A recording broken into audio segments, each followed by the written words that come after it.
രണ്ടാമത് സർജറി കഴിയുമ്പോൾ അവർക്കുണ്ടായ അനുഭവം മുഖത്തിൻ്റെ ഒരു ഭാഗത്തേക്ക് കൂടി സംസാരമൊക്കെ പകുതിയെ പുറത്തേക്ക് വരും. പിന്നെ കട്ടിയുള്ള വാക്കുകളൊന്നും പറയാൻ കഴിയില്ല, അങ്ങനത്തെ ഒന്നും പറയാൻ കഴിയില്ല, ഒരു കണ്ണ് അടയില്ല. എന്ത് ചികിത്സക്ക് വന്നാന്നൊന്ന് പറയാമോ? ഇവിടെ വന്നത് എൻ്റെ ഭാര്യയ്ക്ക് ബ്രെയിൻ ട്യൂമറായിട്ട്, ഭാര്യയ്ക്ക് 2 ഓപ്പറേഷൻ കഴിഞ്ഞാൽ ബ്രെയിൻ ട്യൂമറായിട്ട്. ഒന്ന് മംഗലാപുരം ക്യാൻസറിൽ നിന്ന് ഹോസ്പിറ്റലിലാണ് ചെയ്തത്. വിദഗ്ധനായ ഒരു ഡോക്ടർ അവർ പറഞ്ഞത് സർജറി കഴിഞ്ഞു, പരമാവധി നമ്മൾ ആ ട്യൂമർ എടുത്തിട്ടുണ്ട്, പിന്നെ കുറച്ച് ബാക്കിയുള്ളത് നമുക്ക് റേഡിയേഷൻ ചെയ്യാന്ന് പറഞ്ഞു. അതിനുശേഷം 2 ആഴ്ച ശേഷം പിന്നെ ഒരു MRI എടുത്തു. MRI എടുത്തപ്പം ബിഫോർ സർജറി എങ്ങനെയാണോ അതേ അളവിന്റെ ട്യൂമർ ആഫ്റ്റർ സർജറി ഉണ്ടായി. പിന്നെ നമുക്ക് ആ ഡോക്ടറെ വിശ്വാസം നഷ്ടപ്പെട്ടു. പിന്നെ ബാംഗ്ലൂർ നിംഹാൻസിൽ ഇതിന്റെ റിസൾട്ട് അയച്ചു. അപ്പൊ അവരും പറഞ്ഞത് ഇതേ ഹോസ്പിറ്റലിൽ തന്നെ ചെന്നിട്ട് ആ ഡോക്ടറെ തന്നെ ട്രീറ്റ് ചെയ്യാനാണ് പറഞ്ഞത്. പിന്നെ നമ്മൾ കുറെ ഹോസ്പിറ്റലിൽ അന്വേഷിച്ചു എവിടെയാണ് നല്ല ട്രീറ്റ്മെന്റ് എന്നൊക്കെ. അങ്ങനെ അവസാനം ബേബിയിൽ ഉണ്ടെന്ന് പറഞ്ഞു ഡോക്ടർ, പിന്നെ മിംസിൽ. നിപ്പ ആയതുകൊണ്ട് കണ്ണൂരെ നമ്മൾ സെലക്ട് ചെയ്തത്. കണ്ണൂരിൽ നിന്ന് അത് 2ാമത് സർജറി കഴിഞ്ഞു. 2ാമത് സർജറി കഴിയുമ്പോൾ അവർക്കുണ്ടായ അനുഭവം മുഖത്തിന്റെ ഒരു ഭാഗത്തേക്ക് കൂടി സംസാരമൊക്കെ പകുതിയെ പുറത്തേക്ക് വരും. പിന്നെ കട്ടിയുള്ള വാക്കുകളൊന്നും പറയാൻ കഴിയില്ല, അങ്ങനത്തെ ഒന്നും പറയാൻ കഴിയില്ല, ഒരു കണ്ണ് അടയില്ല. അവരൊരു 3 മാസം കഴിഞ്ഞ് MRI എടുക്കാൻ പറഞ്ഞു. 3 മാസം കഴിഞ്ഞ് MRI എടുത്തു. എന്നിട്ടും അതേ അവസ്ഥ തന്നെ അവർ പറഞ്ഞത്. പിന്നെ പറഞ്ഞു 3ാമത്തെ ചെയ്യണം, അല്ലെങ്കിൽ റേഡിയേഷൻ ചെയ്യാമെന്ന് പറഞ്ഞു. പിന്നെ നമ്മൾ പണ്ട് പറഞ്ഞ് തന്നെ അന്വേഷണം തുടങ്ങി. അവസാനം സെലക്ട് ചെയ്തത് മിംസ് കാലിക്കറ്റ് ഹോസ്പിറ്റലാണ് സെലക്ട് ചെയ്തത്. ആ ഡോക്ടറെ ഞാൻ വർക്ക് ചെയ്യുന്നത് ജിദ്ദയിലാണ്, സൗദി അറേബ്യയിൽ ജിദ്ദയിൽ വർക്ക് ചെയ്യുന്നത്. അവിടെ നിന്ന് ഞാൻ ഡോക്ടറായിട്ട് സംസാരിച്ചു. എൻ്റെ അമ്മാവനെ കൂട്ടി പോയത്, അവരായിട്ട് സംസാരിച്ചു. അവർ പറഞ്ഞ് നമുക്ക് ഒന്നും കൂടി ചിലപ്പോൾ ഓപ്പൺ ആക്കണം, ഇല്ലെങ്കിൽ റേഡിയേഷൻ ചെയ്യാമെന്ന് പറഞ്ഞു. അപ്പോൾ ഞാൻ എൻ്റെ ബെസ്റ്റ് ഫ്രണ്ട് ഉണ്ട് തിരുവനന്തപുരം, ഹാക്കിള്ള അനസ് മൗലവി എന്ന്. എൻ്റെ എല്ലാ കാര്യങ്ങളും മൂപ്പരായിട്ട് ഷെയർ ചെയ്യും. അപ്പോൾ പുള്ളിയോട് ഞാൻ പറഞ്ഞിങ്ങനെ ഞാൻ തിരിച്ചാതി നാട്ടിലേക്ക്, ഞാൻ പോയിട്ട് 1.5 മാസമായിട്ടും സൗദിയിലേക്ക് പോയിട്ട്. അപ്പോൾ ഞാൻ പുള്ളിയോട് പറഞ്ഞിങ്ങനെ ഞാൻ നാട്ടിലേക്ക് വരുന്നുണ്ട്, വൈഫിന് ഇങ്ങനെ അസുഖം ക്ലിയർ ആയിട്ടില്ല. ആ പുള്ളി എൻ്റെ അടുത്ത് പറഞ്ഞത് ഇങ്ങനെ ആലുവയിൽ ഒരു നിസാർ സാറുണ്ട്, ഞാൻ അവിടെ പോയിട്ട് എനിക്ക് ചെറിയ അനുഭവങ്ങളുണ്ട്, നിങ്ങൾ എന്തായാലും അവിടെ പോകണം. അപ്പോൾ ഞാൻ ട്രീറ്റ്മെന്റ് എന്താന്ന് ചോദിച്ചു. അപ്പോൾ പറഞ്ഞു എന്നോട് ചോദിക്കരുത്, നിങ്ങളവിടെ പോയി നിങ്ങൾ അസുഖം മാറുന്നു. പിന്നെ നമുക്ക് വിശ്വാസമായിട്ടില്ല. അങ്ങനെ എന്റെ വിശ്വാസമായിട്ടില്ല. കാരണം ഇങ്ങനത്തെ ഒരു ട്രീറ്റ്മെന്റ് നിങ്ങളെ ജീവിതത്തിൽ ആദ്യമായിട്ടാണ്. ഞാൻ എന്റെ വീട്ടിൽ പറഞ്ഞു, വീട്ടിൽ പറഞ്ഞാൽ അത് വേണ്ട, നമ്മൾ അങ്ങനത്തെ ഒരു പരീക്ഷണത്തിൽ നിൽക്കണ്ടെന്ന് പറഞ്ഞു. നമ്മൾ വീട്ടുകാരിൽ ആദ്യം നോക്കേണ്ടത്, കാരണം നമ്മൾ ഇവിടെ ഇല്ല, നമ്മൾ വിദേശത്ത് ജോലി ചെയ്യുന്നവരല്ലേ. പിന്നെ എന്റെ ഒരു ജ്യേഷ്ഠൻ തന്നെ പറയാം, ബഷീർ എന്ന് പറയുന്ന ഇവിടെ ആലുവയിലുണ്ട്. പുള്ളിയോട് ഞാൻ പറഞ്ഞു. പുള്ളി പറഞ്ഞപ്പോൾ തന്നെ ഇവിടെ ഒന്ന് അന്വേഷിച്ചു. സാറായിട്ട് ഞാൻ ഫോണിൽ സംസാരിച്ചു ഒത്തിരി നേരം, എന്റെ രോഗങ്ങളൊക്കെ പറഞ്ഞു. ഞാൻ പറഞ്ഞു, സാറേ ഞാൻ 3-ാം തീയതി നാട്ടിലേക്ക് വരുന്നുണ്ട്, പക്ഷേ ഇങ്ങനെ ആദ്യം ഒരു ഹോസ്പിറ്റലിൽ പറയുന്നുണ്ട്, ഹോസ്പിറ്റലിലേക്ക് പോകണം.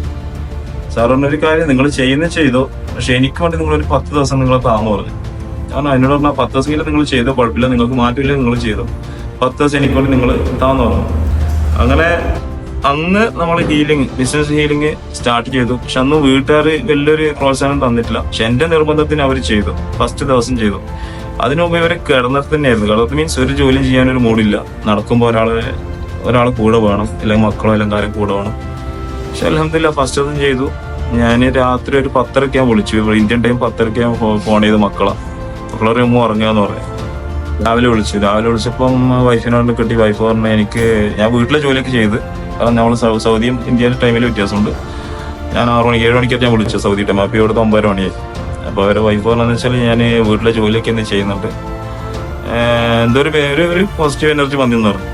ഓക്കെ, അങ്ങനെ അത് വിട്ടു. 2ാമത്തെ ദിവസം ചെയ്തു. 2ാമത്തെ ദിവസം ചെയ്ത വൈഫ് തന്നെ പറഞ്ഞു, ഞാൻ ഒറ്റയ്ക്ക് സ്റ്റെപ്പ് ഇറങ്ങുന്നുണ്ട്. വലിയൊരു അത്ഭുതമാണത്. കാരണം സ്റ്റെപ്പ് ഇറങ്ങുന്നതിൽ ഒരാളെ 2 കൂടെ വേണം.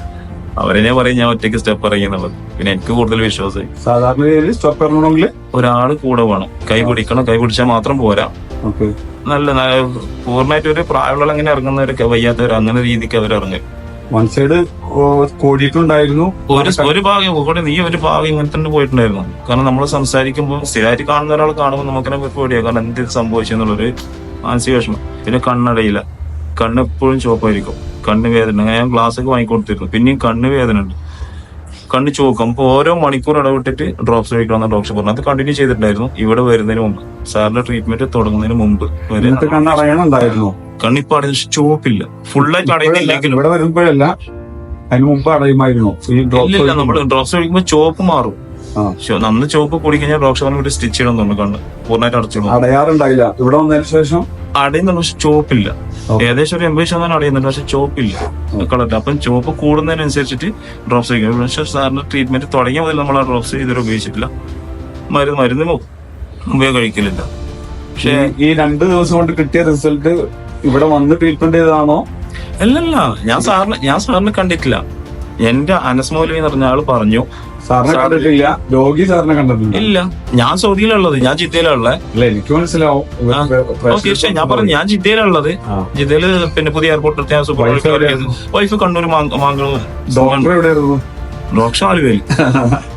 അങ്ങനെ ഡിസ്റ്റൻസ് ആയിട്ടാണ് ഹീൽ ചെയ്തത്. അതെ, ഡിസ്റ്റൻസ് ഹീൽ ചെയ്തപ്പോ 2 ദിവസം കൊണ്ട് മാറ്റുണ്ടായിരുന്നു. വലിയ റിസൾട്ട് വന്നു. ഓക്കെ. അപ്പൊ ഞാൻ എന്തായാലും നാട്ടിലേക്ക് വരാൻ തീരുമാനിച്ചു. കാരണം എന്തായാലും 10 ദിവസം കഴിഞ്ഞാൽ എനിക്ക്, കാരണം സാറിന് തീരെ വിശ്വാസമില്ല, നമ്മൾ അറിയാത്തൊരു ട്രീറ്റ്മെന്റ് ആയിരുന്നു.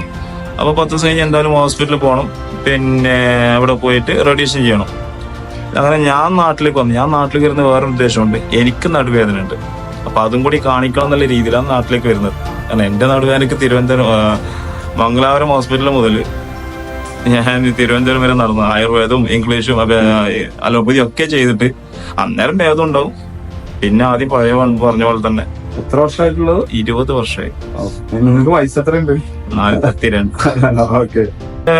അങ്ങനെ ഞാൻ നാട്ടിൽ വന്നപാട് തന്നെ സാറിന്റെ ഒരു പിന്നെ ഒന്ന് മീറ്റ് ചെയ്തിരുന്നു കണ്ണൂരിൽ. അന്ന് സാറന്ന് അവിടുന്ന് സ്റ്റാഫിനോട് പറഞ്ഞു ഇവരോട് ആലുവയിലേക്ക് വരാൻ പറയണമെന്ന് പറഞ്ഞു. ഞാനങ്ങനെ ഓരോ ചെറിയ കാരണങ്ങളൊക്കെ പറഞ്ഞ് കുട്ടിയുടെ ചേർത്ത് മക്കളുണ്ടെന്നൊക്കെ പറഞ്ഞു, സ്കൂളിൽ വന്ന് മക്കളുണ്ടെന്നൊക്കെ പറഞ്ഞു. ഞാനത് മെല്ലെ എസ്കേപ്പ് ആകാൻ നോക്കിയതായിരുന്നു. പിന്നെ ഞാൻ അതിൻ്റെ ഇടയ്ക്ക് മിംസിലൊന്ന് പോയി. അവിടുത്തെ ഡോക്ടർ ഡയറക്റ്റ് കണ്ടു. അവർ പറഞ്ഞത് എന്തായാലും റേഡിയേഷൻ ചെയ്യണം, അല്ലാതെ ഇത് മാറില്ല എന്ന് പറഞ്ഞു. ഓക്കെ, വൈഫിന്റെ വിഷയത്തിൽ സാറിനോട് ഈ ട്രീറ്റ്മെന്റ് ഞാൻ പറഞ്ഞില്ല. ഞാൻ പറഞ്ഞു സാർ എനിക്ക് എന്താണെന്ന് അറിയില്ല, എല്ലാവരും പ്രാർത്ഥന ഉണ്ടായിരിക്കാം, ഒരു ചെറിയൊരു പോസിറ്റീവ് എനർജി അവിടെ കാണുന്നുണ്ടെന്നാണ്. അവർ സ്വന്തമായിട്ട് ഇപ്പം നടക്കുന്നുണ്ട്, വീട്ടിൽ ജോലി ചെയ്യുന്നുണ്ട്, അങ്ങനത്തെ കുറച്ച് കാര്യങ്ങൾ ചെയ്യുന്നുണ്ട്. അപ്പൊ സാർ എന്തായാലും ഒരു കാര്യം, എനിക്ക് ഒരാഴ്ചത്തെ ടൈമും കൂടി തരണം. മറ്റൊരു ഡോക്ടറോടോ? മിംസിലെ ഡോക്ടറോട്. മിംസിലെ ഡോക്ടർ ഞാൻ പറഞ്ഞു എനിക്ക് ഒരാഴ്ച കൂടി ടൈം തരണം, കാരണം അവർ പെട്ടെന്ന് ചെയ്യണം എന്ന് പറഞ്ഞതല്ലേ. അപ്പൊ ഞാൻ പറഞ്ഞു സാർ അങ്ങനെ ഉണ്ടെങ്കിൽ ഞാൻ വന്നിട്ട് ഒരാഴ്ച കഴിഞ്ഞിട്ട് നമുക്ക് MRI എടുക്കാം, MRI എടുത്തിട്ട് എന്തെങ്കിലും ബുദ്ധിമുട്ട് നമുക്ക് ചെയ്യാന്ന് പറഞ്ഞു. അപ്പോ ഞാൻ പിന്നെ നിസാർ സാറിനെ ഞാൻ 2ാമത് കോൺടാക്ട് ചെയ്തു. കാരണം ഈ ഡിസ്റ്റൻസ് ഹീലിംഗിന് നമ്മളിപ്പോൾ സംസാരിച്ചുകൊണ്ടിരുന്നു. ഞാൻ ചില മെസ്സേജുകൾ എഴുതി വിട്ടിട്ടുണ്ടായിരുന്നു, അന്നത്തെ അനുഭവങ്ങളും കാര്യങ്ങളൊക്കെ. അപ്പോൾ ഞാൻ ഒരു സൺഡേ നമ്മൾ കണ്ണൂരിൽ കണ്ടു. അന്ന് ഞാനും സ്റ്റാർട്ട് ചെയ്തു. കാരണം എനിക്ക് ഒത്തിരി മാറ്റങ്ങൾ. പിന്നെ ഇവിടെ വന്നതിന് ശേഷം ഇവിടെ വന്ന് ചെയ്യുന്നതിന് മുമ്പ് ഡിസ്റ്റൻസ് ഹീലിംഗിൽ തന്നെ നടുവേദനക്ക് മാറ്റം ഒത്തിരി. കാരണം ഞാൻ പറഞ്ഞു, ഞാൻ 3:30 ട്രെയിൻ കയറിയിട്ട് 3 ട്രെയിൻ, കാരണം ടിക്കറ്റ് ഇഷ്യൂ ഉള്ളതുകൊണ്ട് 3 ട്രെയിൻ കയറേണ്ടെന്ന് ഇവിടെ എത്താൻ വേണ്ടിയിട്ട്. രാത്രി 11:45 ഇവിടെ ഇറങ്ങിയ 11:45 എന്റെ ഫ്രണ്ട് ബഷീർക്ക് വന്നിട്ട് എന്നെ പിക്ക് ചെയ്തത്. അപ്പൊ ഞാൻ ബഷീർഖാൻ തന്നെ പറഞ്ഞു, ബഷീർക്ക് ഞാൻ ഇത്രയും ട്രെയിൻ കയറി ഇറങ്ങി ഇത്ര മണിക്കൂർ ഇരുന്നു, ഇതുവരെ എനിക്ക് നടുവേദന ഉണ്ടായില്ല. കാരണം എനിക്ക് അങ്ങനെ ഇരിക്കാൻ വേണ്ടി കഴിയില്ല. ഒരുപാട് മാറ്റമുണ്ട് ചില്ലറ. പിന്നെ ഇവിടെ വന്ന് ചെയ്തു. അപ്പം മാറിയെന്ന് തന്നെ പറയാം. എന്റേതല്ല വിഷയം, എന്റെ വൈഫിന്റെ. നമ്മുടെ ജീവൻ അതാണല്ലോ. സ്റ്റെപ്പ് ഇറങ്ങില്ലായിരുന്നു. ഇവിടെ വന്നപ്പോ ഞാൻ ലിഫ്റ്റിലാണ് വന്നത്. സ്റ്റെപ്പ് കയറാൻ 2 ദിവസം കഴിഞ്ഞപ്പോൾ സ്റ്റെപ്പ് ഓട്ടോമാറ്റിക്കായി കയറ്റി. ഞാൻ ബാക്കിൽ നിന്ന് തൊടാതെ. ഇന്നലെ സ്റ്റെപ്പ് ഓട്ടോമാറ്റിക്കായി അവരിറങ്ങി അങ്ങനെ നടത്തി. വീഡിയോ എന്റെ അടുത്തുണ്ട്. അതൊക്കെ ഞാൻ അവരറിയാതെ ഇന്നലെ ഇവിടെ നിന്ന് ഇറങ്ങും ഞാൻ വീഡിയോ എടുത്തു. എന്റെ ഉമ്മാക്ക് എന്റെ അനിയന്മാർക്കൊക്കെ വിട്ടു. അവരിങ്ങോട്ട് എനിക്ക് റിസൾട്ട് ഒന്ന് മാറിയല്ലോ എന്നാണ്. വൈഫ് അറിഞ്ഞിട്ടില്ല അവർ സ്റ്റെപ്പ് ഇറങ്ങുന്നത്. പിന്നെ വായയുടെ ഭാഗം അത് ഞാൻ പ്രത്യേകം പറയാം. വായയുടേത് ഏകദേശം 90% മാറിയിട്ടുണ്ട്. കോടി ഇരുന്നത്. പിന്നെ ഭക്ഷണം കഴിക്കുമ്പോൾ ചായ കുടിക്കുമ്പോ ഒക്കെ പകുതി താഴെ ഉണ്ടാവും. ഇപ്പം കുറച്ചേ താഴേക്ക് വരുന്നുള്ളൂ. അത് മാറ്റമാണ്. കണ്ണിൻ്റെത് ചുവപ്പ് കളർ വരുന്നേ ഇല്ല. വേദനയും കുറവുണ്ട്. കാരണം അവരുടെ ഫേസിൽ തന്നെ ഒരു വ്യത്യാസം വന്നിപ്പോ. ഇപ്പൊ വീട്ടിൽ പോയാലും എനിക്ക് അത്ഭുതം ഉണ്ടാവും അവര് കാണുമ്പോൾ. ഇപ്പൊ എനിക്ക് നാട്ടിൽ നിന്ന് തന്നെ ഇപ്പൊ വിളി വന്നു, എന്താണ് ട്രീറ്റ്മെന്റ്, ഞങ്ങളെ കാര്യം കൂടി അവിടെ സാറിനോട് പറയണമെന്ന്. ഞാൻ പറഞ്ഞു നിങ്ങളെ കാര്യം ഒന്നും പറയണ്ട, അവിടെ ചെയ്താൽ ഞാൻ വന്നിട്ട് പറഞ്ഞത് എന്താന്നുള്ളത്, അതിന് അതുപോലെ ചെയ്താൽ മതി. എനിക്കും എന്റെ ഭാര്യക്കും